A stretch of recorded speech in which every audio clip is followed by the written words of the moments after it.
안녕하세요. 저는 산전수전 공중전까지 겪은 60대 여자입니다. 사연 읽어주는 연인을 오랫동안 시청하다가 제 사연도 보내보게 되었습니다. 기억이 까마득한 제 어린 시절은 누구보다 불행하다고 생각했어요. 부모님 일찍이 돌아가시고 친척 손에 맡겨져서 키웠는데 그리 좋은 보살핌을 받고 자라진 않아 저는 고등학교 때부터 회사에서 자취하며 공장 일을 해가지고 돈을 악착같이 모으기로 했습니다. 직접 일하면서 번 돈을 모으는 것은 누구보다 보람 있었지만 돈 모으는 재미를 느끼려면 짠순이가 될 수밖에 없었지요. 10원 하나에 벌벌 떨면서 안 입고 안 먹고 하다 보니 건강 상태도 좋질 않았는데 그러다가 공장 사장님이 바뀌면서 당분간 쉬면서 체력을 회복하게 되었지요. 그때 제 나이 고작 20살이었습니다. 저랑 같이 들어온 동기 언니 몇이 있었는데 한 언니는 일찍이 공장에서 만난 오빠랑 결혼을 했고 한 언니는 저처럼 짠순이로 살다가 대학 공부에 미련을 못 버리고 모은 돈으로 늦깎이 대학생이 되었습니다. 이렇듯 다 꿈을 가지고 살아가고 있는데 저는 대체 뭘 위해 돈을 벌며 살고 있나 싶었지요. 좀 편한 일을 찾으려고 했지만 공장 일만큼 많이 주는 곳도 없었기에 다시 공장에 들어가게 되었는데 거기서 새로운 사장님을 만나게 되었습니다. 보니까 굉장히 젊으시더라고요. 많아봤자 30대 초반 정도. 키도 크고 훤칠하고 저번 사장님보다 맘씨도 고와서 저는 태어나서 처음으로 설렘을 느끼게 되었고 사장님을 짝사랑하며 하루하루 사장님 얼굴 보는 낙으로 살게 되었습니다. 하지만 제 마음을 눈치챈 몇몇 동료 직원들이 못 올라갈 나무는 쳐다보지도 말라면서 낄낄거리고 놀리는데 화가 나더라고요. 아무래도 좀 집안 차이도 있고 다 끼리끼리 시집 장가가는 게 제일 속편한 일이니까 그렇지.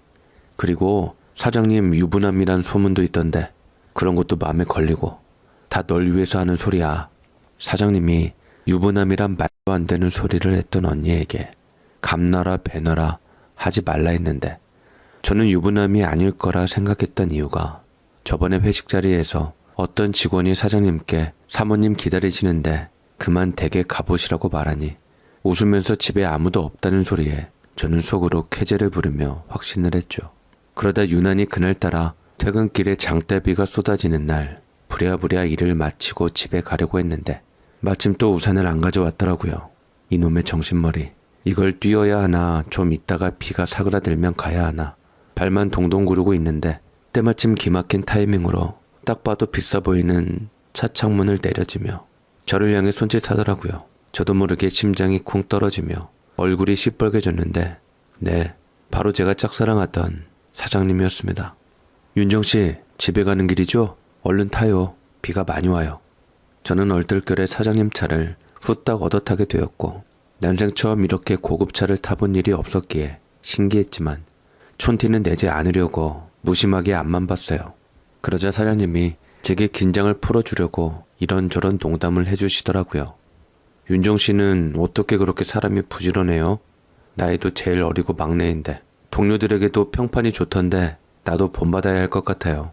아니에요. 사장님이 훨씬 더 훌륭하신 분인데요. 제가 좀 칠칠치 못해서 이렇게 우산도 놓고 오고 그런데요 뭘. 세상 살다 보면 별일을 다 겪는데 우산 하나쯤 놓고 오는 일은 아무것도 아니에요. 맘 풀고 얼른 집에 가서 부모님께 맛있는 밥상 차려달라 해요. 사장님은 제가 부모님 돌아가시고 혼자 사는 것을 모르는 것 같았습니다. 사장님께는 적어도 솔직하게 말을 하고 싶었기에 저는 부모님 안 계시고 친척 손에서 자라다가 일찍이 직업 가지고 독립했다고 하니 태연한 척 고개를 끄덕이시더라고요. 그 사이 집 근처에 도착했고 사장님 보기가 무안해져 내리려고 했더니 사장님이 갑자기 저녁이나 같이 하자고 하더라고요. 나도 집에 가면 아무도 없어요. 맨날 혼자 밥 먹기도 그렇고요. 나도 윤정씨한테 부모님 얘기 꺼낸 거 실수했으니까 저기 불 켜진 식당 있는데 거기 가서 저녁이나 같이 먹어요. 뜻밖의 횡재였습니다. 생각지도 못하게 사장님과 식사라니 우산을 안 가져온 덕분에 이런 기회가 생기다니 저도 마다하지 않고 사장님 뒤를 쫓았습니다. 보니까 갈비집이었는데 사장님이 뼈를 다 바르고 마치 딸 챙겨주듯 살뜰하게 고기만 발라 제 숟가락 위에 얹어주더라고요. 너무나 행복하고 좋았던 시간이라 내내 볼이 빨개진 것 같습니다. 그걸 계기로 저는 사장님과 좀 더 가까이 지낼 수 있게 되었고 출퇴근하는 길에 저희 집에 꼭 들러서 저를 태워갔는데 나름 직원들 시선 의식이 있었던지 조금 떨어져서 내려주고 태워주고를 반복했습니다. 서운하기는 했지만 그래도 사장님 곁에 있었던 게 좋았던 저는 점차 사장님과 정을 쌓아가게 되었고 사장님도 저와 같은 마음인 것을 알게 되었네요. 얼마 지나지 않아 사장님과 좋은 사이가 되자마자 속전속결로 덜컥 아이를 갖게 되었습니다. 늘 제게 예쁘다, 너 같은 여자 만나서 결혼하고 싶다 이런 말을 해줬길래 저는 믿은 죄밖에 없었습니다. 당황스러운 것도 있었지만 사장님의 아이를 가졌으니 이제 곧 사장님의 아내가 될 수 있을 거라 생각해서 설레는 마음으로 모든 것을 밝혔는데 사장님의 안색이 무척이나 안 좋아지더라고요. 그 사람이 한동안 말이 없어서 절로 드는 불안한 마음에 왜 말이 없냐고 제가 독촉하니 그제서야 깊은 한숨을 쉬고 말했습니다. 다 내 잘못이긴 한데 아무래도 그 아이는 낳기 힘들 것 같아. 책임져 주지 못해서 미안하다. 그게 무슨 말이에요? 사장님도 저와 결혼하고 싶으시다고 했잖아요.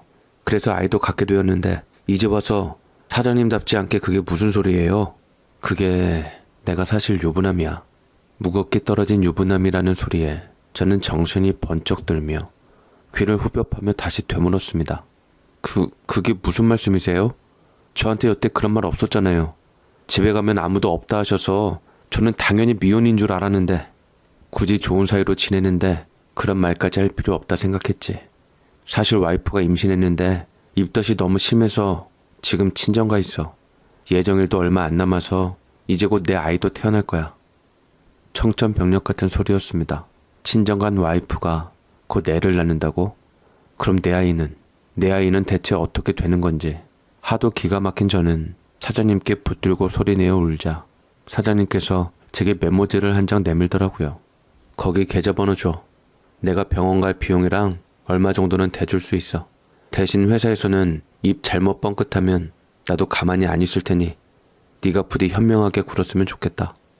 라고 말을 하는데 저는 그 얘기를 듣자마자 저도 모르게 사장님 뺨을 귀싸대기를 쳤고 저는 너무 속상하고 분한 마음에 그대로 집으로 달려갔습니다.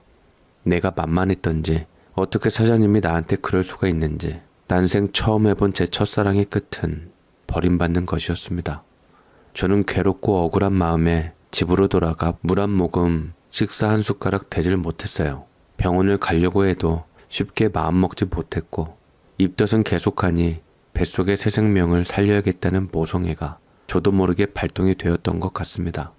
어떻게 해서든 저는 제 살 길을 찾아야겠다고 생각했고 그 남자의 발목을 붙들기로 결심했어요. 사장님 집 근처를 몇 번 가본 적이 있었기에 동네 사람들에게 사장님 얼굴을 보여주며 그 집을 찾는 것은 어려운 것이 아니었습니다. 저는 쉽게 찾아낸 사장님 집 앞에서 사장님을 다시 만나기 위해서 밤새 기다렸고 그러다가 착잡한 얼굴을 하고 있는 와이프와 안겨있는 아기, 뒤따라 쫄래쫄래 쫓아오는 여자아이 또 한 명, 그런 가족들을 보살피는 사장님의 모습이 보였네요. 눈앞이 아찔하다는 것은 이걸 보고 말하는 건가 싶었습니다. 저는 오로지 그 남자에 대한 분노 때문에 와이프 앞에서 제 정체를 드러내야겠다 싶어서 애기 안고 있는 여자를 불렀습니다.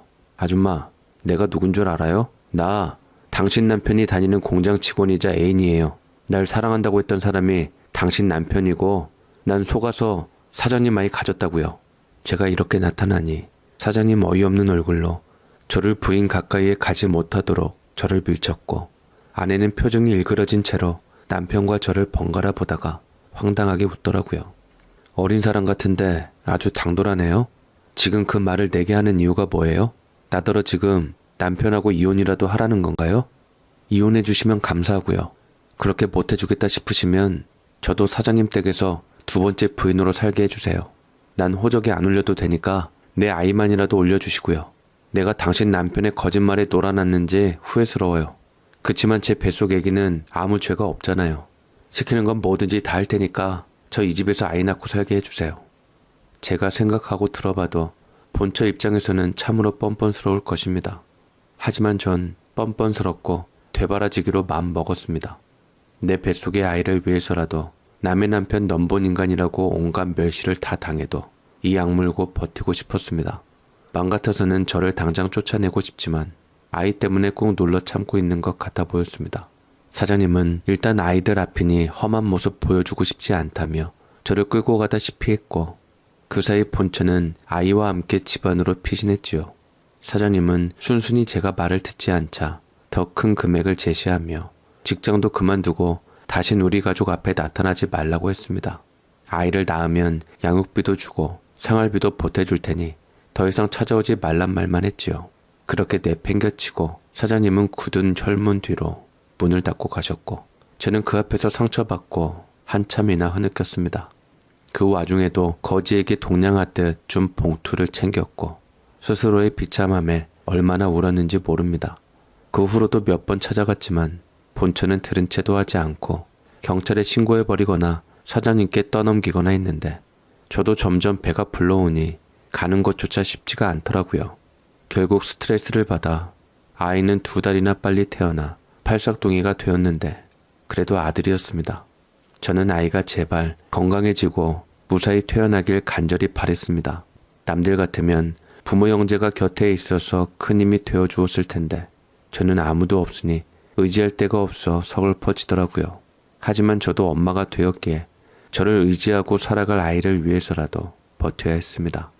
다행히 아무 일 없이 무사히 아이는 퇴원해서 제 품에 안겼고 저는 제대로 된 산후조리도 못 받고 그동안 모아놓은 돈이랑 그 남자가 준 돈을 쪼개어 아이 키우는 데 썼습니다. 아이는 무럭무럭 잘 자랐고 저는 아이가 예쁘게 커주는 즐거움을 느끼며 살았습니다. 아이가 사랑스러우면 사랑스러울수록 아빠 없이 키우는 게 못내 미안했고 아이에게 죄인이 되는 것 같아 몰래 하염없이 울고는 했습니다. 그렇게 아이가 6살 정도가 되자 그나마 모아놓은 돈이 바닥을 드러내고 있었고 저도 아이를 업고 무슨 일이라도 해야 할 것 같아 조바심이 났는데 그때 누군가가 저희 집 문을 두드렸습니다. 혹시 여자와 아이만 사는 집에 무서운 사람이 아닐까 겁을 집어먹고 누구세요? 작은 목소리로 말을 하니 낯선 음성이 들려오더라고요.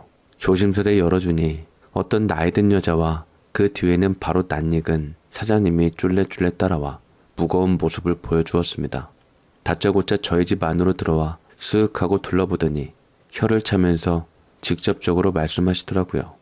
이런 후미진 곳에서 여태 우리 손주를 키웠다니 내가 다 마음이 아프다. 혼자 애 키우느라 그동안 수고가 많았을 텐데 애 데리고 집으로 들어오느라. 저는 헛것을 들은 줄만 알았어요. 느닷없이 그 사람 어머니가 와서 저더러 아이와 함께 집으로 들어오라고 하다니요. 저는 처음에 아들이라 제 아이를 일방적으로 뺏기게 될까봐 걱정스러웠는데 저도 아이도 같이 사장님 집으로 들어와서 살라는 말이었습니다. 아이는 영문도 모른 채 생전 처음 보는 아버지와 할머니를 보며 신기해했고 부드럽게 웃어주자 경계심 없이 폭 안기는 손주를 보며 제 대답을 독촉했습니다. 전 며느리하고 우리 아들하고 갈라선 지 몇 달 됐다. 그 못된 것이 쓸모없는 딸만 둘 낳고서 우리 아들과 더 이상 못 살겠다고 난리를 쳐서 위자료 좀 떼주고 이혼시켰다. 이제 안방자리 비워줬으니 아들 낳은 네가 들어와서 살림살이고 뭐고 좀 챙겨라.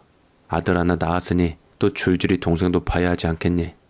시모가 될 분은 제게 거침없이 얘기를 하는데 혹시 저더러 집에 들어와 정식 며느리로 받아들이겠다는 얘기인가 싶어 되물었더니 그렇다고 하더라고요. 그 집안에서 제가 며느리로서 할 역할들이 많다네요. 집이 커 보이던데 그곳에서 집안일 다 하고 이제는 까칠한 시부모까지 모셔야 했고 전처가 남긴 딸 둘까지 제 손으로 키워야 한다는 얘기를 듣고 제가 만약 아이가 없었으면 벌써 도망쳤을 겁니다. 그런데 아이가 있어서 제 아들이 자기 핏줄을 만났을 때 행복한 얼굴을 보자니 저는 어미로서 그 웃음을 지켜주고 싶어 그 사람의 아내로 들어갈 수가 있었습니다. 처음으로 창살문 안으로 들어가 보니 상당히 삐걱번쩍하게 꾸며놓았더라고요. 초라하고 낡은 제 인상하고는 인연이 없을 줄만 알았던 으리으리한 집이었습니다. 일하는 아주머니가 계셨는데 곧 내보낼 예정이라 제가 집안일을 맡아야 한다 했고 전처가 낳은 애 둘만 잘 길러주기만 하면 된다고 하시더라고요. 그런데 사장님이 시어머니께 뭔가 눈짓으로 사인을 보내었고 시어머니는 눈치를 채며 절레절레 고개를 젓는 것이 수상해 보이기는 했습니다. 우리 아들이 전에 결혼 전적이 있으니 사람들 입에 오르락 내리락거리지 않게 굳이 결혼식은 하지 말고 혼인신고만 하고 잘 살거라. 너한테는 아쉽겠지만 그 정도는 배려해 줄 줄 안다. 저는 고개를 끄덕였고 그렇게 해서 사장님네 집에 우리 아들과 함께 입성하게 되었습니다. 그토록 원하던 사장님의 옆자리를 차지하니 온 세상을 다 가진 것처럼 기뻤지만 정작 들어오게 되니 현실이 보이더라고요. 안방을 보니 전처가 있었던 흔적이 고스란히 남아있었고 화장품도 많이 있었는데 남편도 굳이 치우지 않고 말했습니다. 저거 다 비싼 것들이니까 버리지 말고 발라. 괜히 돈 낭비하지 말고. 옷도 다 명품들이니까 대강 수선해서 입도록 해. 빈말이라도 전처가 쓰던 것들은 다 치우고 새로 사자 할 줄 알았는데 저더러 전처가 쓰고 입던 것들을 그대로 쓰라는 남편에게 참으로 실망스러웠고 원하는 대로 아들을 위해 이 집에 입성했는데 첫날 포근한 침대가 가시방석처럼 느껴지기도 했네요. 저는 새벽부터 일어나 아침 준비를 해야 했고 당분간 일하는 아줌마에게 음식하는 법을 제대로 배워야 했습니다. 그런데 일하는 아줌마가 방 쪽으로 있던 남편과 시모의 눈치를 보더니만 제게 슬쩍 조용히 귓속말로 흘리더라고요. 아유 새댁, 내가 얘기 대충 들었어. 내가 10년 동안 일하면서 여기 안주인이 3번 바뀌고 새댁이 4번째라는 건 알고 있었어? 그냥 밖에서 아들 키우면서 양육비 받아가며 살지 이 집구석에는 왜 기어 들어왔어? 저 사람들 얼마나 지독한 사람들인데. 순간 너무나도 놀랐습니다. 제가 2번째인 줄만 알았었는데 남편은 저까지 결혼을 총 4번 한 사람이었고 이혼 이유도 그놈의 바람기 때문이었습니다. 그것도 하나같이 제가 넘어간 수법처럼 총각행세를 하고 다니며 바람을 폈던 것이었죠. 첫 번째 부인하고는 애 없이 이혼했고 둘째 셋째한테는 딸 하나씩 얻고 그리고 4번째 부인이었던 제게 아들 하나를 얻으니 데려왔던 겁니다. 충격이 채 가지지도 않았는데 또 한 가지 어마무시한 비밀을 넌지시 알려주었습니다. 저기 화장실 옆쪽에 작은 방이 있는데 저기는 항상 잠궈놓는 편이야. 이 집 바깥 양반이 치매에 걸려서 저기서 지내고 있는데 이제는 좀 심해져서 새댁이 이제부터 돌봐야 할 텐데 당연히 이 얘기 못 들었지? 치매 시아버지라고요? 그런 말 전혀 못 들었는데.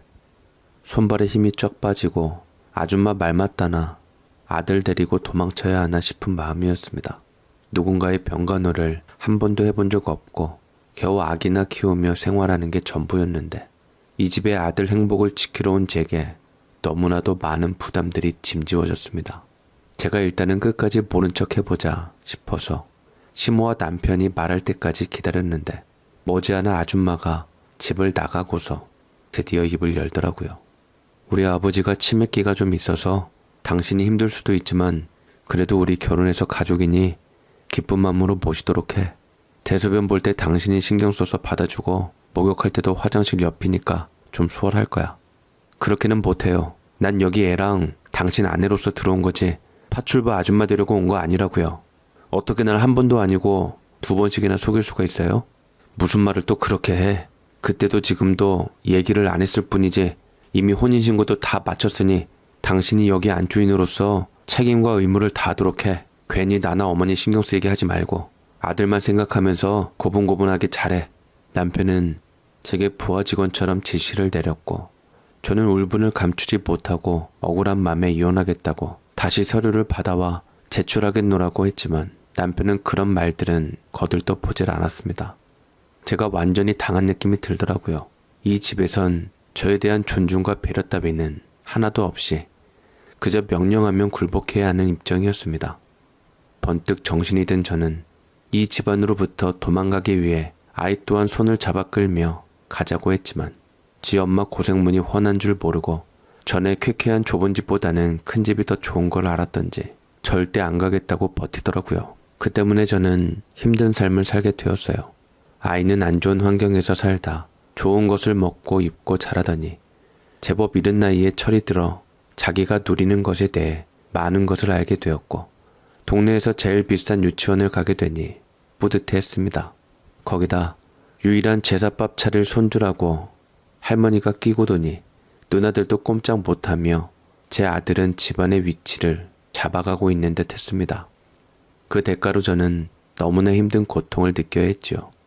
일을 배우는 명목으로 같이 있었던 아줌마까지 나가니 눈코 뜰 새 없이 너무나도 바빴고 제 아이 돌보는 것도 힘들지만 저에 대해 감정이 좋지 못한 남의 딸들 돌보는 건 수십 배나 힘들었습니다.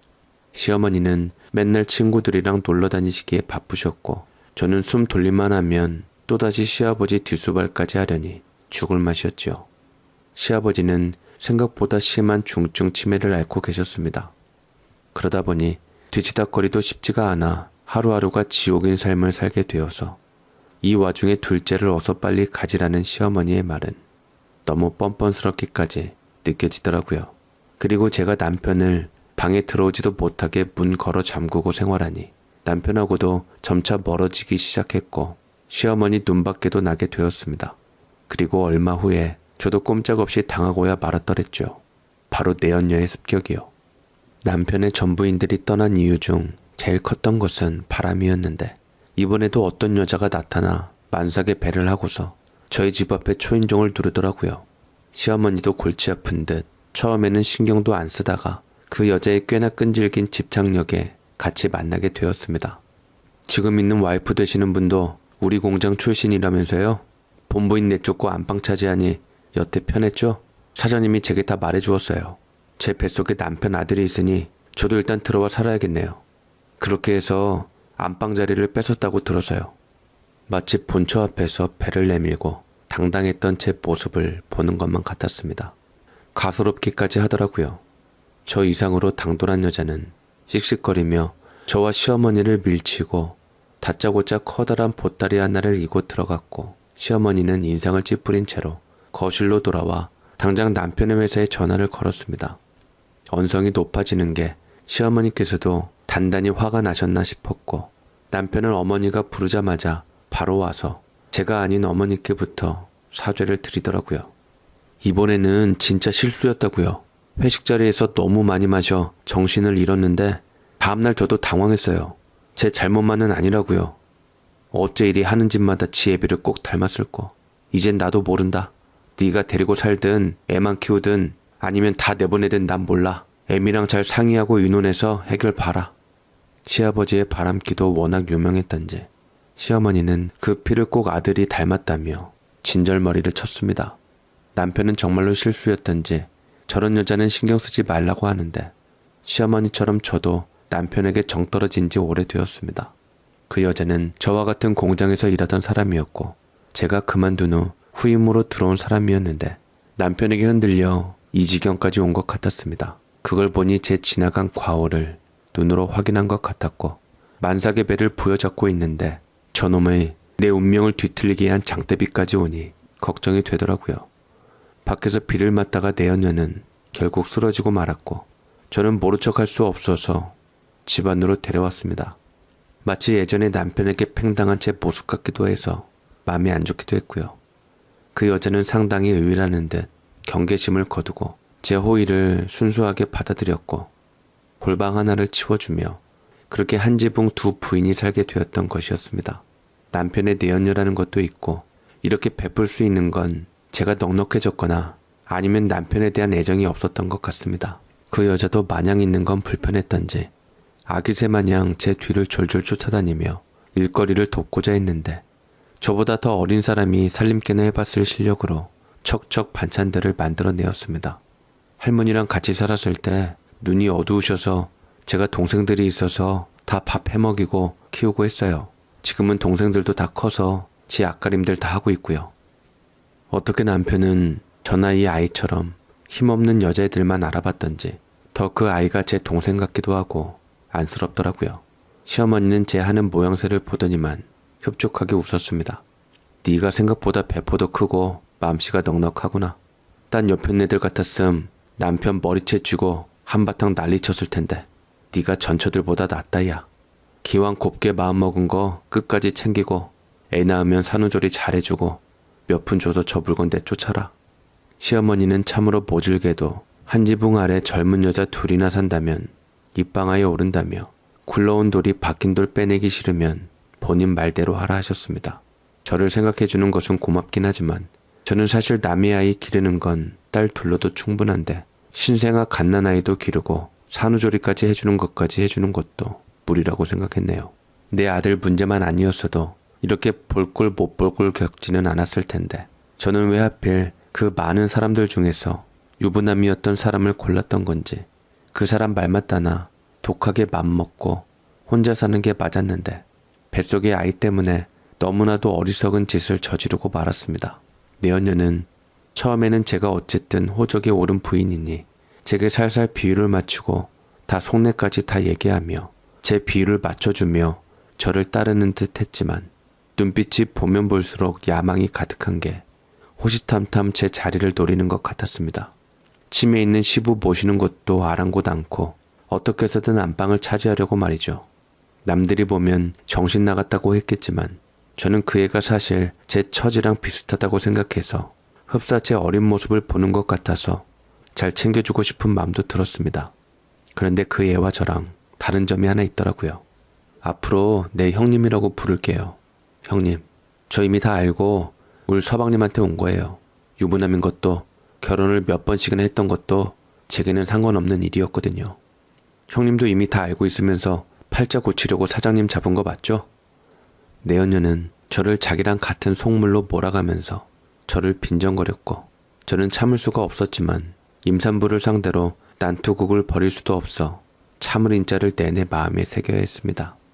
남편은 처음에는 뱃속 아이를 빌미로 내연녀와 시간을 보내는 것이 많아졌는데 남편이 아주 가끔 저를 챙기는 날에는 얼굴에 심술보가 그득하여 질투도 많았답니다.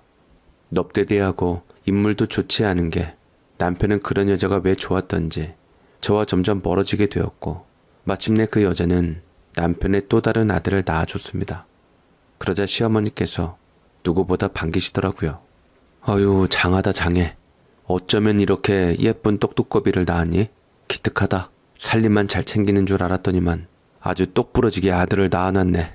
걱정 마세요. 똑똑거비 같은 아이들 5명 정도 더 낳아드릴게요. 어디서 보니까 제가 아들만 6을 낳는다고 하더라고요. 나이도 어리고 불가능한 것도 아니니까 제가 노력하겠습니다. 어이구 이뻐라. 빈말이라도 참 예쁘게 하네. 우리 둘째는. 첫째랑 너무 비교되는 거 아니냐? 아들 하나만 달랑 낳고 더 이상 애 안 갖겠다고 뻗팅기는 애보단 말 이쁘게 하는 네가 훨배 낫다. 제게 조언해줄 때는 언제고 시몬은 대체 언제 마음이 돌아섰던지 그 여자 편에 서서 예쁘다고 해주었지요. 이 집에서 저를 반기는 사람은 아무도 없게 되었습니다. 남편도 이미 그 여자에게로 마음이 떠났고 시어머니도 아들 낳아준다는 얘기 때문에 그 여자를 더 예뻐하게 되었고 어두운 방에 홀로 있고 밖에서 낄낄거리고 있는 모습을 보자면 저는 대체 뭔가 이 집에서 식모 노릇하려고 여기까지 왔는가. 호족상 부인이라는 것 그거 하나 때문에 내가 왜 이렇게 초라해지고 비참해져야 하는가 스스로에게 몇 번이나 되물었습니다. 저는 어느샌가 이 집에서 나갈 생각을 하게 되었어요. 경제적인 능력이 하나도 없었기에 아들이 조금 더 큰 후 모든 것을 받아들일 수 있을 때 기꺼이 남편과 이혼할 생각도 하고 있었지만 참을성 없는 내연녀는 그리 오랜 시간 동안 남편 곁에 있는 것을 바라지 않았습니다. 남편에게는 퇴근하면서부터 계속 저와 이혼하라고 부추겼고 일부러 제게 시비를 걸어 구설수에 오르게 한 다음 집안을 시끄럽게 하며 남편과 멀어지게 했습니다. 그러다 보니 남편도 회사 일에 신경 쓰는 것만으로도 화딱지 나는데 집안일까지 자꾸 갈등이 있으니 더 이상은 참을 수가 없었던 모양입니다. 그 사이에 그 여자가 2번째 아이를 배에 품기 시작하면서 시어머니와 짝짝꿍하며 제게 서류를 던졌습니다. 우리 그만 끝내자. 내가 2 여자 등살에 살 수가 없어. 어쨌든 영란이는 내 2번째 아이까지 임신 중이니 애 둘 낳은 사람을 내쫓을 수는 없는 거잖아. 종호는 우리 핏줄이니까 두고 나가고 위자료는 섭섭지 않게 챙겨줄게. 당신도 좋은 사람 만나서 살아. 어차피 나한테 맘 식은 지 오래잖아. 얼마 안 되는 서로의 인생을 갉아먹지 말자고. 남편은 제게 무심한 말들을 했고 저는 비로소 내가 자칫 이 집에서 내 마음과 상관없이 쫓겨날 수도 있겠구나 싶었습니다. 아이 때문에 이 집에 들어왔는데 아이만 놓고 나갈 수는 없기에 저는 이혼만큼은 못한다고 했습니다. 할 때 하더라도 내가 준비가 될 때 할 거라고. 그렇게 얘기를 하자 남편은 질린다는 얼굴로 저를 바라보았고 그때부터 남편과 내연녀 시어머니까지 짝짝꿍하며 저를 따돌리기 시작하더라고요.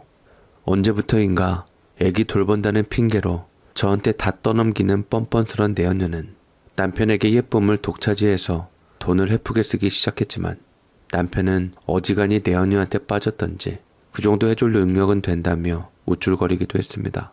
시어머니는 내연녀가 그런 줄도 모르고 그저 아들이 좋다는 것만 알고 내연녀를 데리고 다니면서 진짜 며느리로 잘 챙겼더랬죠. 그래도 그것까지는 참을 수 있었어요. 제가 더 섭섭했던 것은 제 어린 아들 또한 내연녀한테 어떤 설득을 당했던지 저를 멀리하더라고요. 저보다 새로 들어온 아줌마가 우리 엄마였으면 좋겠다고, 내가 그 아줌마 아들이면 더 좋을 것 같다고 이러는데 제 아들이지만 너무나도 원망스럽긴 했습니다. 이래서 자식 키워봤자 득될 거 하나 없다는 옛 어른들의 말씀이 실감이 났죠. 내가 제일 사랑하는 아들도 나를 싫어하는데 나는 대체 무슨 미련이 있어 여기 남은 것인가 눈물이 나더라고요. 이것이 내연녀의 최후인가, 본처들 눈물 흘리게 한 벌인가 싶기도 했고요. 저는 아들마저 저를 밀어내니 두 손 두 발 다 들고 남편이 원하는 대로 위자료를 넉넉히 받고 이혼하겠다 다짐했습니다. 저는 짐을 놔두고 이제 마지막일지도 모르는 시아버지에게 인사하러 갔는데 앞서 말씀드린 것처럼 중증 치매를 앓고 계셔서 저를 못 알아보긴 했지만 그새 저는 시아버지와 정이 들었던지 인사 정도는 해야 마음이 편할 것 같았습니다. 아버님 모실 때 물론 힘들기도 하고 내가 왜 이 생고생을 해야 하나 미웠지만 그래도 마음이 섭섭한 걸 보면 지내는 시간이 나쁘진 않았나 봐요. 고맙습니다, 아버님. 앞으로는 새 며느리 보필 잘 받으시고 건강하게 오래오래 사세요. 끝까지 곁에 못 있어드려서 죄송해요. 그래. 이제껏 내가 네 도움 많이 받았는데 이렇게 가버리면 서운해서 어쩌노. 그렇지만 너도 알게 됐을 게다. 남의 눈에 눈물 흘리면 네 눈에는 피눈물 흘린다는 것을, 똑같이 당하게 된다는 사실을. 이것을 인광보라고 하는 것을 말이다. 저는 시아버지의 예기치 못한 말에 깜짝 놀라며 정신이 돌아왔나 싶어 그게 무슨 소리냐고 아버님 한 번만 더 말씀해달라고 했지만 다시 애기처럼 변하시어 제 말은 들은 척도 하지 않으셨습니다. 한때 남편의 바람이 시아버지로부터 비롯되었다고 하던데 왜 하필 그런 못된 유전자를 남편에게 물려줘서 애먼 여자들을 힘들게 하는지 아버님이 제게 충고하실 자격은 없다 했어도 전해지질 않았습니다. 지금은 아무래도 상관없었습니다. 부디 오래오래 잘 사시길 바라며 저는 그 집을 미련 없이 떠나게 되었네요. 저는 내연녀가 된 덕분에 세상에서 가장 예쁜 내 핏줄도 뺏기고 고생만 진탕하다 나온 벌을 받게 되었다고 생각이 드네요. 그치만 저만 당할 수 없어 한 가지는 포기하지 않았는데 그건 바로 이혼 서류였습니다. 첫째, 둘째 본처는 재산 좀 떼받고 순순히 이혼 서류에 도장을 찍어 주었는데 저는 죽어도 이혼은 못 해준다 여기며 지금도 수십 년이 흐른 지금 남편과의 혼인관계로 살아가고 있습니다. 제 아들이 근황이 궁금하긴 하지만 저를 원망하며 미워하는 모습을 보고 싶지 않아 아들과도 연을 끊고 살고 있습니다. 대신 제 아이가 보고 싶을 때마다 보육원에 봉사하며 아이들을 진심으로 대하며 하루하루 살아가고 있게 되었습니다. 듣자니 그 뒤로도 남편은 여러 번 여자가 계속 바뀌어 첩이첩골 못 본다고 그 여자가 아들 둘을 앞세워 감시하느라 인생 낭비하고 있다는데 하마터면 저 꼴이 되지 않아 다행스럽기도 합니다. 제가 이사가는 곳마다 어찌나 그리도 사람을 붙여 잘 알아내는지 항상 저를 시끄럽게 하고 제발 이혼만 해달라고 싹싹 비는데 절대 이혼은 못해줘. 남의 눈에 눈물 흘리면 네 눈에는 피눈물 흘린다는 것을, 똑같이 당하게 된다는 사실을, 이것을 인과응보라고 하는 것을 알아야 하니까 라고 시아버지가 제게 말씀 주신 대로 그대로 그 여자에게 돌려주었습니다. 그 뒤로 그 여자는 절대 제 맘을 못 돌릴 거라 생각했던지 끝내 남편과 틀어지고 아이들까지 놓고서 다른 남자와 결혼을 했다고 하는데 내연녀라는 꼬리표가 붙어 있어 잘 살지는 모르겠네요. 제가 지키고자 했던 제 아들은 야망이 있는 녀석이라 끝내는 아버지 곁에 붙어 있으면서 회사 물려받으려고 가진 아양을 다 떤다는데 정말 바람기는 되풀이 되는 건지 아들 녀석도 그놈의 여자 문제로 골치 아파 이혼 예정이라고 하는데 참으로 씁쓸하더라고요. 도대체 그놈의 바람 때문에 언제까지나 끝없는 고통을 당해야 하는 건지 모르겠습니다. 여자로서도 어머니로서도 잘 살지 못했던 제가 참으로 뻔뻔스럽게도 깊숙하게 묻어있던 제 삶에 대해 사연을 보내봅니다. 어렸을 때 부모 형제 없던 제가 누군가와 평범한 가정을 꾸리며 예쁜 아이들과 행복하게 사는 것이 꿈이었는데 저는 환갑이 되도록 결국 실현하지 못했네요. 스스로 제 팔자를 꾼 아직도 저는 벌을 받고 있나 봅니다. 제 이야기를 들은 분들 중에 혹여나 내연녀가 있으시다면 얼른 그런 남자한테 휘둘리지 말고 모든 것을 포기하고 도망치십시오. 이혼한다는 말도 절대로 믿지 마시고요. 안 그러면 저처럼 후회하며 인생에서 더 소중한 것 모두를 뺏길 수도 있답니다. 제 사연 읽어주셔서 감사드립니다.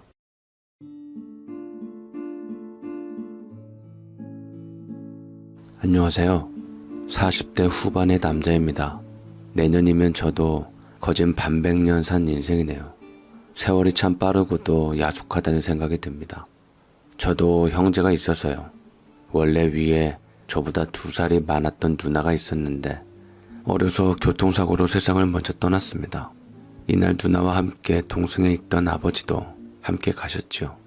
뭐가 그리도 급하게 한날 한시에 저랑 어머니만 두고 간 건지 어린 나이에는 미처 그 슬픔을 다 알지도 못했는데 오히려 나이가 들수록 아버지와 누나의 빈자리가 느껴지네요. 사랑하는 두 가족을 한날 한시에 잃은 어머니와 저는 그날 이후 둘만 의지하며 살았습니다. 그래서 제게 어머니는 유일한 존재이고 애틋한 존재이지요. 사실 이런 어머니를 두고 결혼을 할 자신이 없어서 결혼도 포기하고 그냥 살까도 생각했습니다. 무서움도 많이 타시고 두려움도 많으신 어머니를 혼자 두고 가기도 그렇고 그렇다고 저에게는 소중한 어머니지만 아내 될 사람은 합가를 원치 않을 테니까요. 이런 생각을 하며 작은 회사에서 월급을 받으며 어머니 부양만 신경 쓰며 일적으로서는 특별한 재능도 없었고 뚜렷한 목표가 없었기에 성공할 수 없는 조건으로 저는 그렇게 살았고 제 전부는 어찌 보면 어머니나 다름없었습니다. 그렇지만 이런 저를 보며 저희 어머니께서는 늘 걱정스럽게 이렇게 말씀하셨죠. 동수야, 늙은 애미 뒷바라지 한다고 장가도 안 가고 이렇게 살면 안 돼. 그게 제일 바보 같은 짓이다. 내가 널 내 뒷바라지 하라고 낳은 것도 아니고 너에게 부담 주기는 싫구나. 늘 말했지만 애미는 알아서 살 거니까 얼른 좋은 짝 만나서 가정 꾸리고 살아라. 애미도 손주 재롱 보고 예쁜 며느리 얼굴 보고 살고 싶다. 제가 결혼을 하지 않은 이유를 대놓고 어머니께 말씀드린 적은 없지만 어머니도 눈치껏 알고 계셨던 모양입니다. 저 말을 듣고 솔직히 혼란스러웠던 건 어머니를 위해 결혼을 포기하고 살려고 했는데 언젠가부터 생각해보니 절대 어머니를 위한 게 아니란 걸 깨닫게 되었지요. 서로 떨어져 지내서 슬플지언정 어쩌면 제가 가정을 꾸리고 행복하게 사는 모습을 보이는 게 효도하는 게 아닐까라는 생각이 들었습니다. 모든 부모는 자식의 행복만을 바랄 테니까요. 이때부터는 마음을 너무 굳게 닫지 않고 살짝 열어두며 좋은 사람이 나타나면 주저없이 결혼을 하겠노라 다짐했습니다. 그런 제게 30대 후반 나이에 제 인연을 만나게 되었죠. 지인과 곱창 맛있다는 집을 갔다가 만난 아내는 친절한 얼굴로 서빙을 했는데 웃는 얼굴이 어찌나 예쁘고 해바라기 같던지 마음에 드는 이성을 보니 마음이 떨리기 시작하더라고요. 가만히 그 여자를 주시하면서 보니 사장님한테 엄마 하는 것이 영락없는 곱창집 사장님 딸이었습니다. 당시에는 그 여자도 제 시선을 느꼈던지 저를 신경 쓰는 눈치였고 지인도 있겠다 행여 거절당할까봐 두려움으로 망설였던 저와는 달리 갑자기 제게 자기 전화번호가 든 쪽지를 당당하게 쥐어주었죠. 제 연락처예요. 필요하실 것 같아서요. 제가 틀리지 않았다면 연락 주셔도 괜찮아요. 라며 당돌하게 말을 하는데 그것 또한 어찌나 매력적으로 느껴졌던지요. 저는 좋아하는 사람이 있어도 표현도 잘 못하고 다가가지도 못하는 성격인데 그런 저와는 전혀 다른 성격이었는데 결국 이 우연찮은 만남은 인연으로 이어졌고 아내와는 진지하게 만날 수 있게 되었어요. 내게도 이런 사랑이 올 수 있다니 정말 꿈만 같았죠. 딱 1년보다는 부족한 시간만큼 연애를 하다 저희는 고민도 없이 결혼을 하기로 했습니다. 아내는 알면 알수록 매력이 많은 사람이었습니다.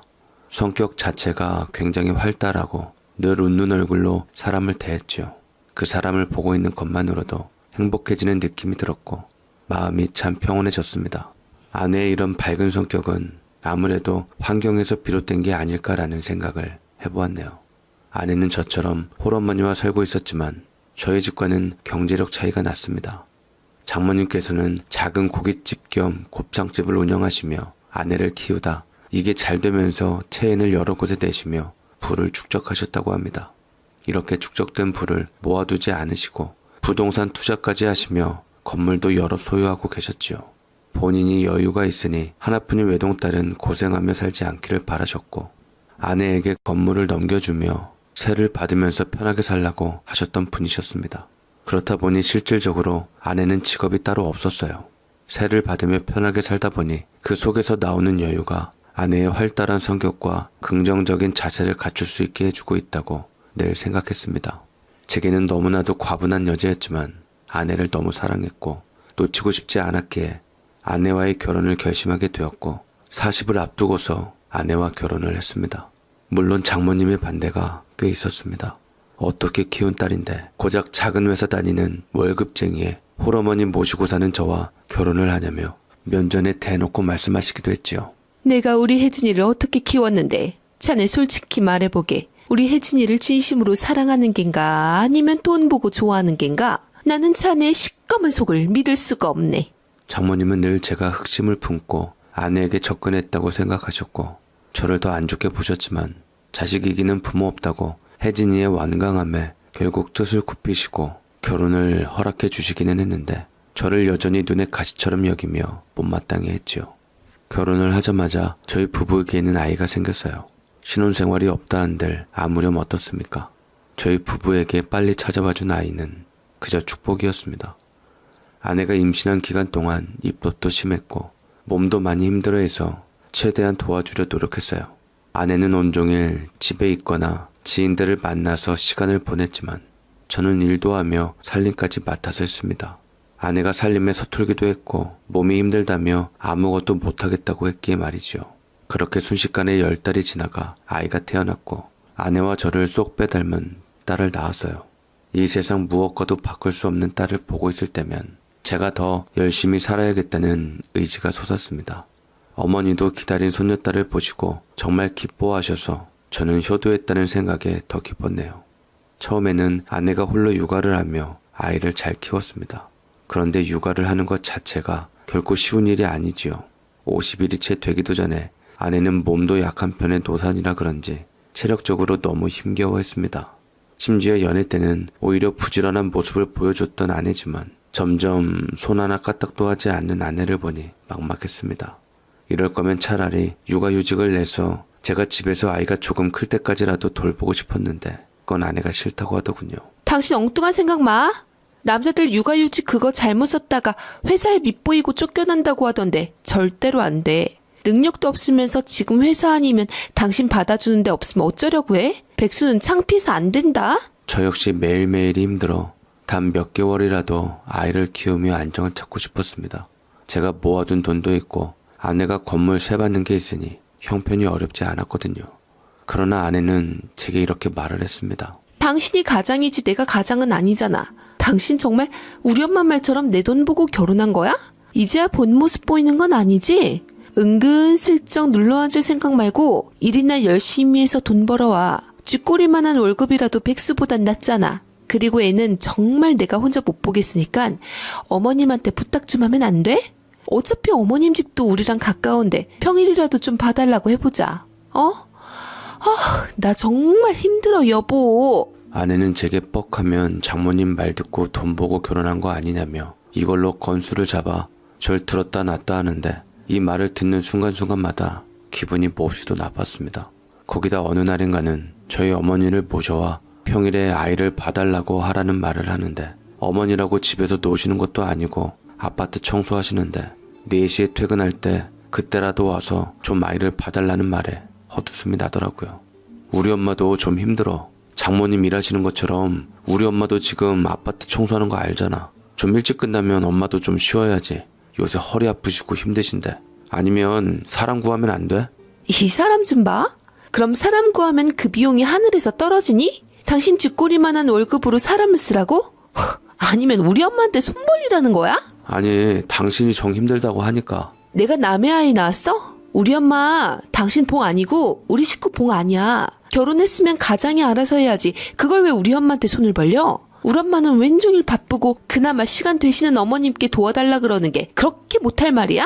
처음에는 결사 반대를 했지만 아내가 급기야는 아이를 보다 쓰러져서 링게를 맞는 것을 보고서야 혼자 아이를 보는 건 역부족이라는 걸 알게 되었고, 그렇다고 제가 벌지 않으면 장모님과 아내가 저를 향한 불신이 쏟아질 것 같았습니다. 부부는 일심동체란 말은 제게 해당되지 않았어요. 일 안 하면 그놈의 돈도 나며 저를 돈 보고 결혼한 못된 사람으로 볼 것이 뻔하기 때문에 최소한 남편으로서 무시 안 당하려면 악착같이 일해야만 했습니다. 결국 하는 수 없이 어머님께 조금이나마 용돈을 드리기로 하고 부탁드려야 했습니다. 주말에는 제가 아이를 볼 수 있으니 평일에만 조금씩 아이를 봐달라고 말이죠. 그러자 어머님께서는 정작 흔쾌히 받아주시더라고요. 별걸 다 미안해하네. 내가 할미인데 우리 예쁜 손녀를 못 볼까? 걱정 말고 애미가 가서 봐줄 테니까 동수 너는 집안일 신경 끄고 일이나 신경 쓰면서 건강에 힘써라. 내가 결혼하고서 볼도 패이고 살도 쭉쭉 빠지는 게 엄마 마음이 아프다. 어머니는 저를 걱정하는 마음으로 우리 집에 도움을 주시러 와주셨습니다. 어머니 집이 저희 집에서 약 20분 거리였는데 이 거리를 매일같이 왔다 갔다 하게 하는 것이 쉬운 일은 아니었죠. 그래서 저는 아내에게 미리 말을 해서 평일에는 우리랑 함께 주무시면 밤에 아이도 안 보고 괜찮지 않냐는 말에 아내는 좋은 생각이라며 반색했고, 차라리 이렇게 되면 제가 퇴근하고 와서는 어머니도 챙겨드릴 수 있고 덜 외롭고 적적하시겠지 생각했습니다. 분명 어머니가 오시면 아내는 밖으로 돌 걸 알았기에 어머니와 아내가 부딪히는 일도 없을 거라고 생각했어요. 그렇게 어머니는 집으로 와주신 후 손녀딸을 애지중지 봐주셨습니다. 어머니가 오신 후 퇴근하고 집에 가면 이제야 사람 사는 집 같았습니다. 구수한 된장찌개 냄새와 색색깔의 가진 나물 반찬에 맛있는 고기들로 채워진 푸짐한 저녁 밥상이 늘 기다리고 있었지요. 거기다 깨끗하게 정돈된 집과 울지 않고 컨디션이 좋아 보이는 딸의 모습까지 모든 게 완벽해 보였습니다. 이게 사실상 제가 바라던 가정의 모습이었는데 결국은 어머니가 모든 걸 해주셨지요. 그런 어머니께 늘 죄송스러운 마음이 있었고 아내와 상의를 해서 어머니께 돈을 더 넉넉히 챙겨드렸습니다. 어머니는 그마저도 한사코 거절하시다가 결국 받으신 후 저축을 하셨지요. 나중에 저희 딸에게 돌려주신다고 말이지요. 사실상 어머니가 오신 후 아내는 더 아무것도 하지 않았고 정말 편하게 지냈습니다. 어머니 성격상 아내에게 쓴소리도 못하셨고 저와 아내가 다툴까봐 제게도 내색하지 않으셨습니다. 그렇지만 굳이 어머니가 말로 전달하지 않으셔도 제 눈에는 다 보였습니다. 이렇게 어머니 홀로 고생을 하시는 동안 아내는 밖으로만 돌았어요. 지인들과 쇼핑도 하고 심지어 여행도 다니며 결혼 전과 다를 것 없는 미혼 행세를 하고 다녔습니다. 그런 아내에게 참다 못해 쓴소리를 한 적이 있습니다. 당신 너무 밖으로만 도는 거 아니야? 어머니가 애 봐주러 오신 거지 우리 집 살림해주러 오신 게 아니잖아. 어머니 연세도 있으신데 당신도 좀 해야지. 애도 안 보고 살림도 안 하고 그렇게 놀고만 다닐 거면 결혼을 왜 했어? 참다 못해 폭발해서 한 말이었지만 하고 싶은 말이었기에 후회하지 않았습니다. 그런데 제 말을 들은 아내의 대답은 너무나도 충격적이었어요. 뭐라는 거야 지금?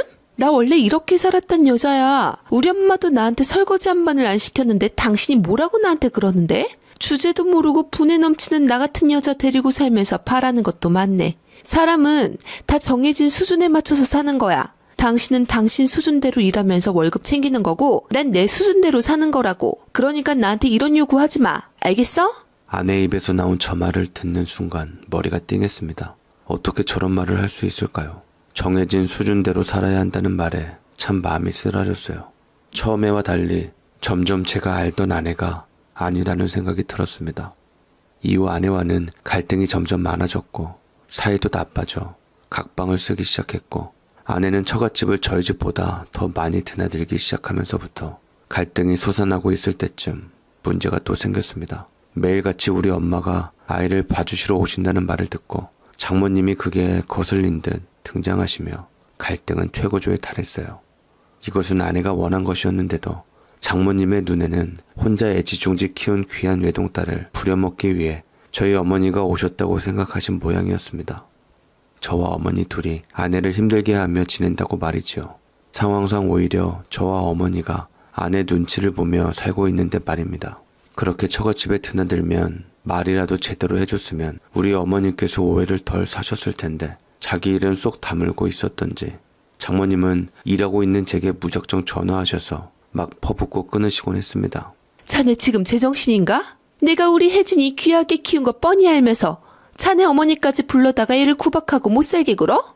자네 어머니가 떡하니 집 지키고 있으면 우리 혜진이가 불편해서 어디 집에 있겠나?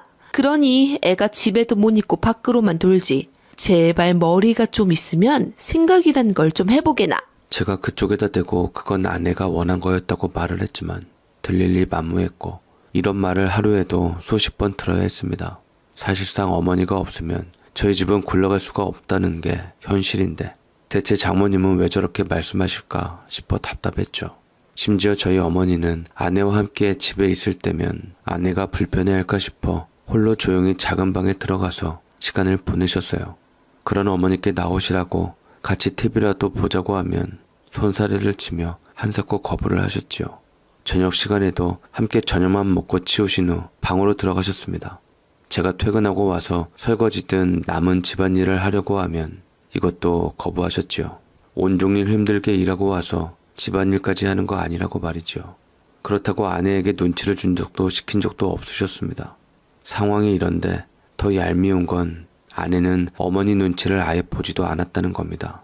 솔직히 시어머니가 모든 살림에 육아까지 해주시면 눈치가 보일 법도 한데 아내는 신경도 쓰지 않고 어머니를 거의 투명인간 취급하며 본인 할 거 다 하고 살았어요.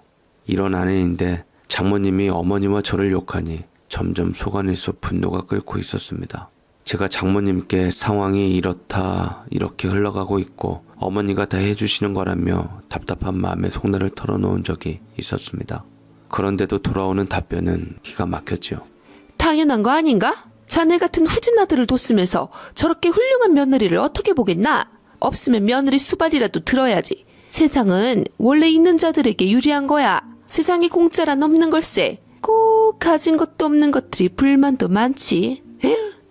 얘기를 들을수록 말이 안 통해서 저도 상종하고 싶지 않았고 장모님은 상상 이상의 사고방식을 가지셨구나 싶어서 최대한 얽히지 말아야지 싶더라고요. 허나 살다 보니 얽히지 않을 수 없게 되었고 조만간 일은 터지고야 말았습니다.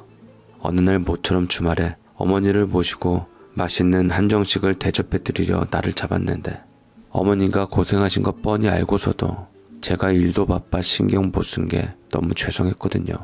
그런데 아침 일찍부터 옆집이 이사를 하는지 꽤 소란스러웠죠.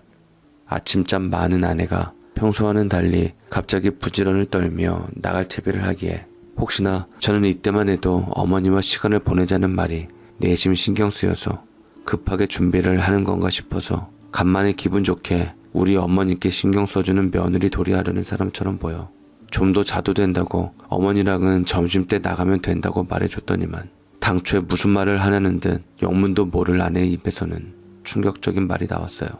뭐라는 거야? 오늘 우리 엄마 옆집으로 이사 오잖아. 몰랐어? 내가 말 안 했나? 오늘 어머니와의 약속은 아무래도 취소해야 할 것 같아.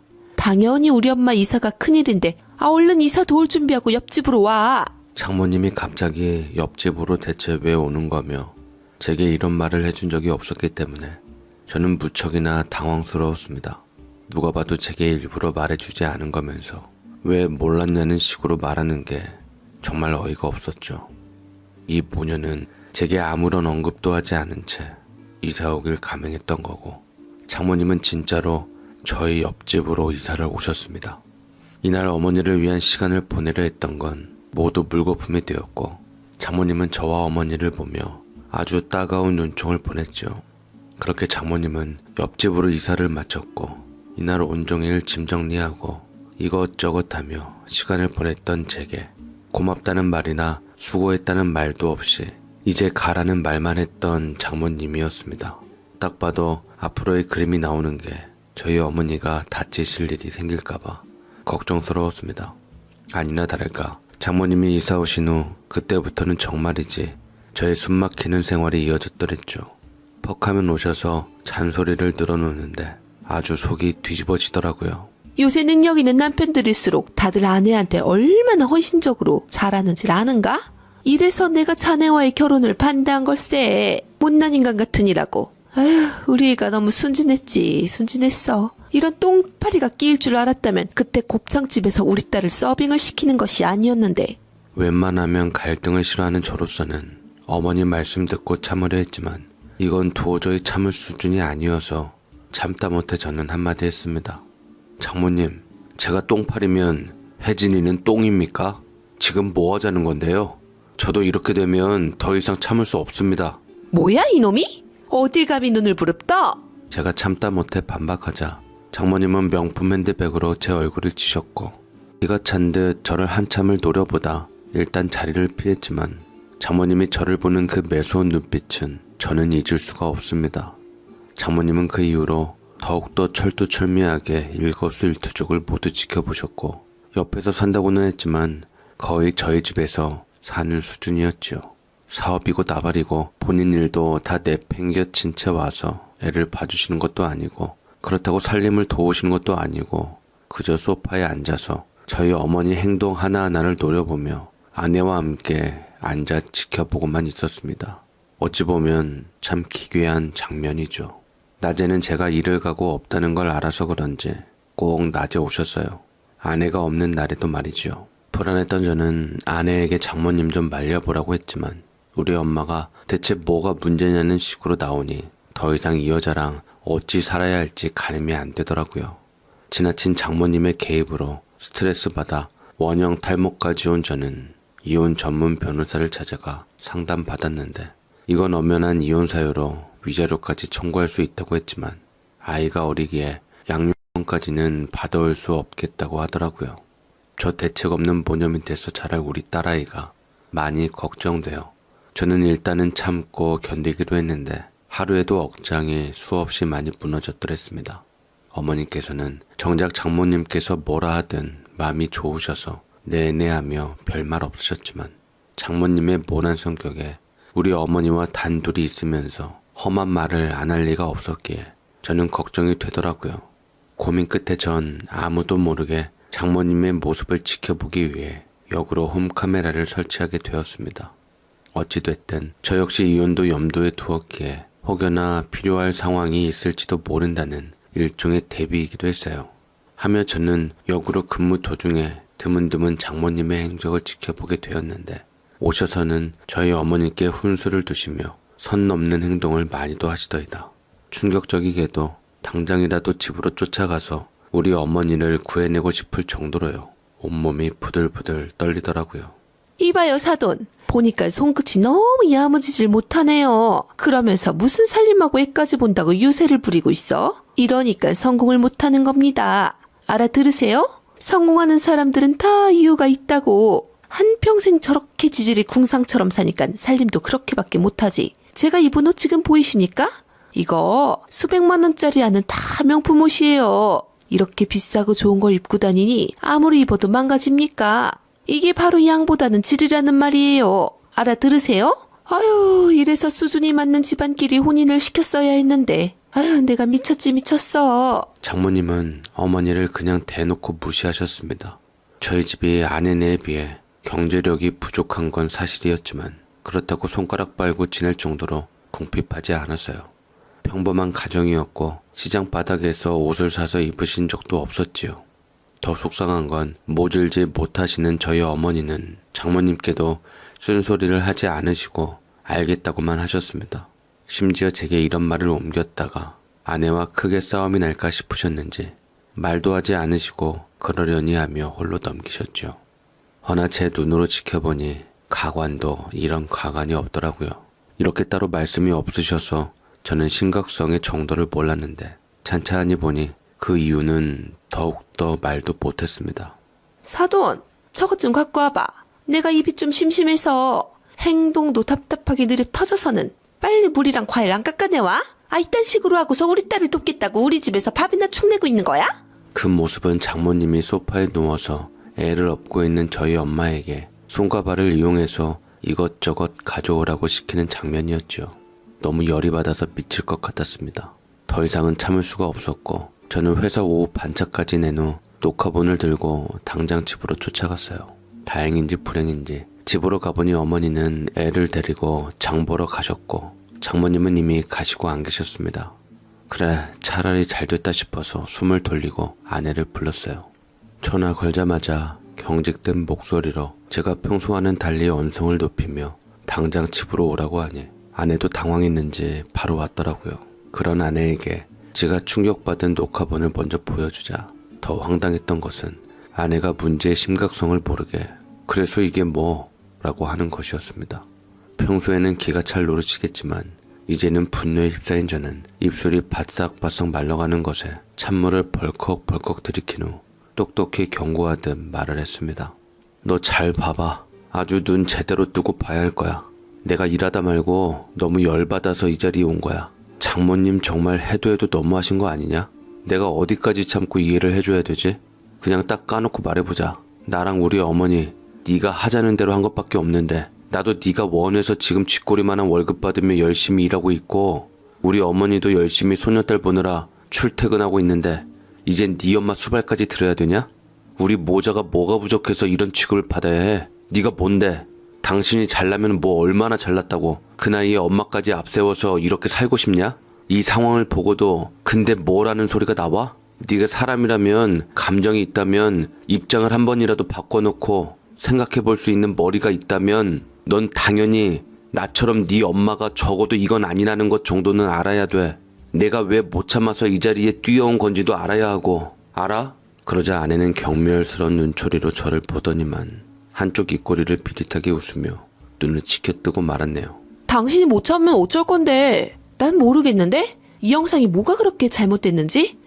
툭 까놓고 말해서 우리 엄마가 당신 엄마보다 나이도 2살 위잖아. 요새 사돈들 말트고 서로 언니 동생 하며 잘 지낸다고 하던데 성격 좋은 우리 엄마가 언니 노릇 좀 했기로써니 너는 그게 그렇게 못마땅하고 고깝게 보였어? 언니 동생 사이에 뭐 좀 가져다 주는 게 그게 그렇게 억울할 일이야? 하물며 가족 같은 사돈 사이에? 야, 언니 동생? 지금 이게 언니 동생 하는 사이야? 누가 봐도 우리 어머니를 하대하고 막대하는 게 보이잖아. 어디다 말도 안 되는 소리를 갖다가 붙여. 나쁘게 보면 한없이 나쁘게 보이고 좋게 보자면 좋게 볼 수도 있는 일인걸. 꼭 그렇게 모난 시선으로 보는 당신이 더 이해가 안 된다. 난 뭐 진짜 큰일이라도 난 줄 알고 허겁지겁 왔는데 고작 이딴 걸로 이 난리를 치니까 어이가 없네. 당신 그거 자격지심 아니야? 그냥 부러우면 부럽다고 말해. 뭐 그래서 우리 엄마한테 말해서 어머니께 돈이라도 쥐어줄까? 나 돈 타내려고 하는 삼류수법이 보이네? 이게 당신네들 바닥이지. 어머님이 일하는 게 그렇게 못마땅하면 말해. 돈 원하는 만큼 드릴게. 적반하장도 유분수지. 아내의 태도는 저를 더 화나게 만들었습니다.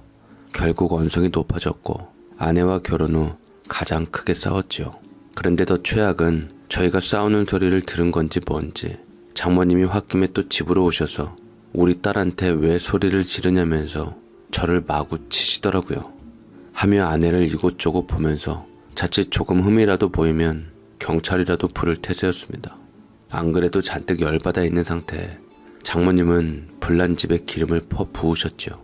아니 내가 듣다 못 들어주겠어서 왔는데 도저히 안 되겠구만. 어디서 감히 누구한테 소리를 지르고 있어? 우리 혜진이 부족한 거 없이 세 받으면서 편히 살던 건물주였네. 그런 애를 데려가서 호강은 못 시켜줄 망정 우리 딸 이혼녀 딱지부터도 결혼하겠다는 남자는 100트럭이 넘는 거 명심하게나? 고작 지 같은 거랑 결혼해서 애가 꿈도 못 펼치고 갇혀 사는구만. 어디서 감히 소리를 치고 있어? 늘 말했지 내가 주제를 날라고. 제발 좀 네 주제를 날고 그렇게 마음에 안 들면 네 발로 나가라고. 말끝마다 그놈의 수준 타령을 하며 평소와 똑같은 장모의 말을 듣는데 이대로 더 참다가는 제가 죽겠다 싶었습니다.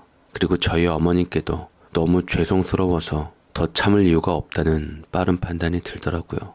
저는 저렇게 말하는 장모와 그 뒤에 숨어서 팔짱 끼고 저를 위아래로 노려보고 있는 아내에게 말했습니다. 그럼 그 100트럭에 있는 남자들에게 저 여자 보내세요. 저는 더 이상 진절머리 나서 저 여자랑 한 공간에서 숨도 쉬고 싶지 않으니까 잘나고 귀한 딸 당장 데려가시라고요. 너 내 말 뜻은 이해한 거지? 아, 또 이해 못했나? 그럼 내가 말해줄게. 당신 같은 여자랑은 1분 1초도 살고 싶지 않으니까 당신 엄마랑 둘이 살아. 꼭 수준 맞는 남자 찾아서 결혼하고 우리 당장 이혼해. 당신에게 보여준 이 비상식적인 녹화본을 이혼 증거로 제출해도 어디 그런 말 할 수 있는지 보자. 저는 장모와 아내에게 그간의 묵은 감정을 모두 쏟아냈습니다. 순간 녹화본을 들이대며 강하게 나오니 도리어 분한 듯 씩씩거리기만 할 뿐 약점 잡힐까봐 찍소리도 못하고 눈만 꿈뻑이고 있더군요. 그 모습을 보는데 참 한심하고 웃겼네요. 여기에 솔직히 아내가 딸을 데려간다고 할까봐 양육권 싸움이 치열할 줄 알고 내심 걱정을 했습니다만 아내는 너무나도 쉽게 애는 제 자식이니 키우라고 하더라고요. 제 핏줄 키울 이유 없으니 딸에 대한 미련도 떨어진다고 하더라고요. 이 베라먹을 여자는 한마디로 모성애도 없고 가정을 지키려는 생각도 없었던 겁니다. 그런 아내를 위해 아이를 위해서 왜 여태 견디고 참고 살았나 싶어 제 자신이 참 한심하게 여겨지더군요. 그토록 걱정이었던 양육권까지 제게 순순히 내준다고 하니 저는 오히려 이혼이 쉬워질 것 같았고 당연히 저희가 살던 집은 아내의 지분이 훨씬 많았는데 이혼 얘기가 나오자마자 당장 짐 싸서 애랑 어머님 모시고 나가라고 했죠. 제가 보탠 돈은 바로 계좌이체를 해주며 말입니다. 속전속결인 이혼 절차를 먼저 빠르게 밟아가는 아내와 장모님의 태도를 보며 상처도 꽤 받았습니다. 이 과정에서도 장모는 끝도 없이 저를 헐뜯기 바빴지요. 마치 저를 자극하려는 듯 핸드폰 녹음까지 누르고 숨겨놓은 모습이 더 정이 뚝 떨어지게 만들었습니다. 다행히 저는 그 마수에 걸려들지 않은 채 제가 먼저 이런저런 증거 자료들을 내놓은 것과 일관된 자료로 양육비까지 적지 않은 돈을 위자료로 받게 되었습니다. 아내는 이혼을 기다렸다는 듯 아주 속전속결로 했고 아이와 살 집을 구하는 동안은 어머니가 살던 집에 같이 살게 되었습니다. 어머니는 상처받은 저를 위로하고 감싸주며 오히려 잘된 일이라며 저를 다독여 주셨고 제가 잘못한 건 없다고 해주셨어요. 사람이 살다 보면 이렇게 삐끗할 때도 있는 거다. 넌 잘못 없으니 절대로 그걸로 자책하거나 힘들어하지 말아라. 아휴, 나도 널 보고 참았지. 사돈에게 그 모진 수모를 넘긴 게 가슴에 두고두고 맺히는구나. 너에게 손녀 타령하며 하루빨리 결혼시키려 한 내가 널 수렁에 빠뜨릴 줄을 모르고 부담을 준 게 애미로서 너무 미안하구나. 이렇게 된 거 굳이 집 구해서 나가지 말고 나랑 우리 손녀랑 다 함께 살자. 서로 외롭지 않게 평안하게 잘 살자꾸나. 라며 말씀하셨습니다. 아이도 아직 어리고 저 혼자 일하면서 애를 어떻게 보겠냐는 현실적인 말씀이었죠. 사실 저 역시 어머니와 함께 살면 너무나도 좋겠지만 죄송스러워서 그렇게 못하겠었는데 먼저 손을 내밀어 주시니 감사할 따름이었습니다. 덕분에 딸과 함께 어머니 집에서 살게 되었고 정말 홀가분하고 속 편해서 참 좋았어요. 이제야 자유를 찾은 기분이고 얼마 만에 처음으로 잠도 꿀처럼 단잠을 자게 되었네요. 솔직히 문득문득 생각났던 것은 저는 이혼 당시에 아내가 본인 성격을 못 이기고 불같이 화를 낸 거라고 생각했어요. 아이를 데려가서 알아서 키우라는 말 역시 홧김에 했겠지 그렇게 믿고 싶었습니다. 그러나 정말 그게 아내의 진심이란 걸 깨닫고 다시 한번 정이 떨어졌어요. 이혼 후 아내는 면접 교섭권이고 나발이고 아이를 궁금해하지도 않았고 보러 오지도 않았습니다. 부모 자식 관계를 어떻게 맡겠냐 싶었지만 정작 우리 딸을 외면한 것은 아내였지요. 본인이 10달간 품어서 낳은 자식인데 어쩜 저렇게 매정할까 싶어서 놀라웠어요. 오죽하면 사람 좋으신 저희 어머니께서도 물으셨습니다. 아들, 불편하게 듣지 말고 혹시 혜수애미 연락 없니? 너랑은 그렇게 끝났어도 자식 떼놓고 살 수 있는 애미가 없는데 여지껏 혜수 보여달라는 소리도 안 하는 게 이상하네. 혹시 혜수애미가 연락 왔는데 너가 보여주기 싫어서 막은 거니? 만약 그런 거면 그건 안 된다. 부모 자식 사이를 억지로 떼놓으면 안 되는 법이야. 어머니가 저렇게 말씀하시는데 제 얼굴이 다 화끈거리더라고요. 그래서 솔직하게 말씀드리고 신경 쓰지 마시라고 했습니다. 그냥 원래 그런 사람이었는데 제가 눈에 콩깍지가 씌어서 사람을 제대로 못 본 거니 누굴 탓하겠어요. 어차피 이혼도 했고 아내가 무슨 마음인지 무슨 생각인지를 궁금해할 필요도 없다 생각하고 아예 이런 생각조차 하지 않았습니다. 그런데 더 웃긴 건 장모였어요. 어느 날 갑자기 장모에게 연락이 왔길래 놀랐지요. 그런데 그 내용이 가관도 아니었습니다. 내가 보낸 사진 봤나? 우리 혜진이 의사회 재벌의 대표에 우리 혜진이랑 결혼하겠다고 쫓아다니는 남자가 한둘이 아니야 글쎄. 진작에 이런 남자들을 만났어야 하는데 자네 같은 사람을 만나서 애 팔자나 꼬이고 말이야. 너무 부러워 말게나. 다 수준대로 사는 거니까. 자네는 홀어머니 모시고 애 키우면서 살아야지. 그게 딱 자네 수준이니까. 장모는 거들먹거리며 굳이 묻지도 않은 정보를 제게 전달했습니다. 저를 완전히 디디겨 놓겠다 이런 심보였겠지요. 아내는 이혼 후 기다렸다는 듯 매일같이 자신을 정성껏 꾸미며 선을 보러 다니고 있는 듯 매일같이 SNS에 본인 자유로운 일상을 공유하더라고요. 얼마나 본인들이 말하는 수준 맞는 사람들 만나는지 한동안은 지겹도록 전화를 하며 생중계를 하더니 또 뜸해지고 조용했습니다. 그 이후부터는 정말이지 한동안 아내의 소식도 몰랐고 장모의 목소리도 듣지 못했어요. 무소식이 희소식이라고 하루가 멀다 하고 뺀질나게 보란듯 SNS에 소식을 올리던 것도 멈추니 이제야 비로소 저들에게 벗어났구나 싶은 해방감이 들었습니다. 그렇게 이혼 후 1년은 정말 눈 깜빡하니 흘러버렸고 2년차가 되었을 때 이제 딸아이도 좀 커서 어린이집을 다니며 어머니도 고생을 조금은 덜 하시게 되었습니다. 이상하게 우리 딸은 엄마를 절대로 찾지 않더라고요. 엄마에게 등져진 걸 아는지 엄마 소리는 입국 다물고 말 자체를 하질 않았습니다. 저희 3대는 이제 안정을 찾았고 평온한 하루하루를 보내고 있었습니다.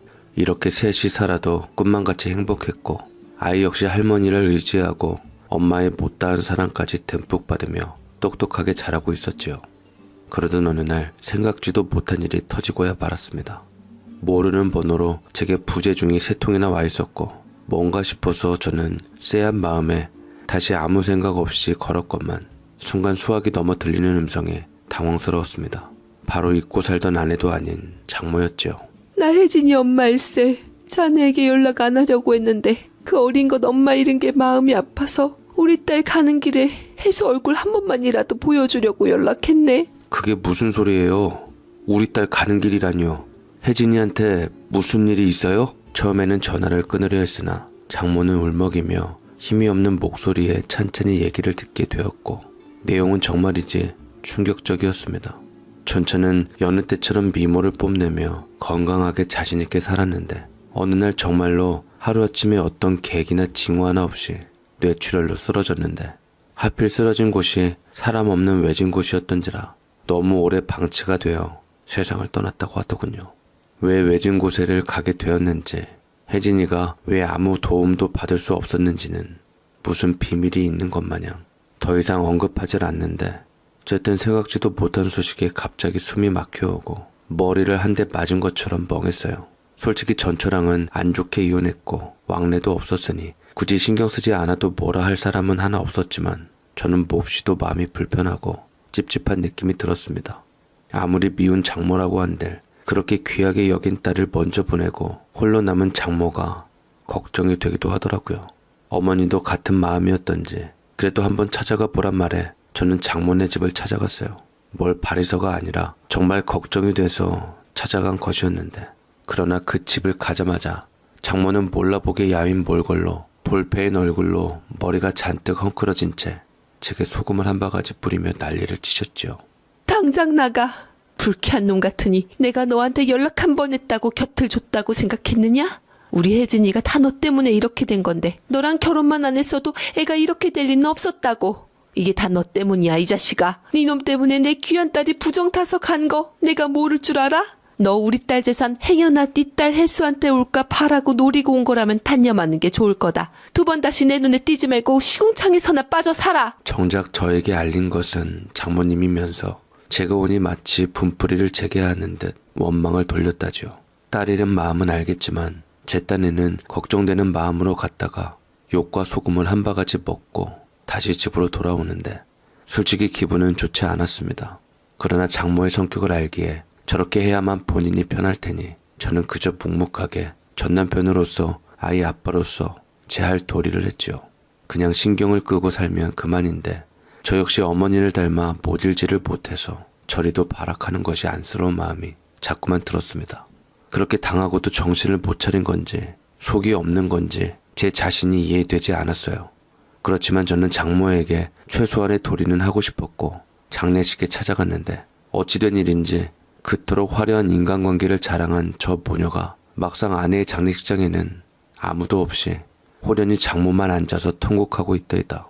얼마나 딸 잃은 슬픔이 컸는지 저와 혜수가 와도 미동도 안 했고 그 얘기를 어머니께 전하니 한숨을 푹 쉬고는 자식 먼저 보낸 애미 심정이야 오죽하겠냐며 혹시나 나쁜맘 먹지 않게 너라도 잘 챙기라고 하는데 어머니나 저나 그렇게 그 집안이 몰락한 것이 통쾌하긴커녕 그저 먹먹하기만 했습니다.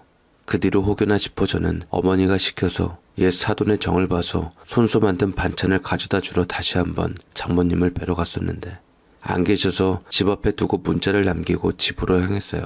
그런데 몇 시간이 흘렀을까요? 갑자기 저희 집의 문을 쾅쾅 두드리는 소리가 들려보니 장모가 찾아왔던 거였고 제가 들고 간 반찬을 전부 저와 어머니 면상에다 던지고 뿌리며 소리치고 난리도 아니었지요. 이딴 거 주면 내가 고마워할 줄 알아?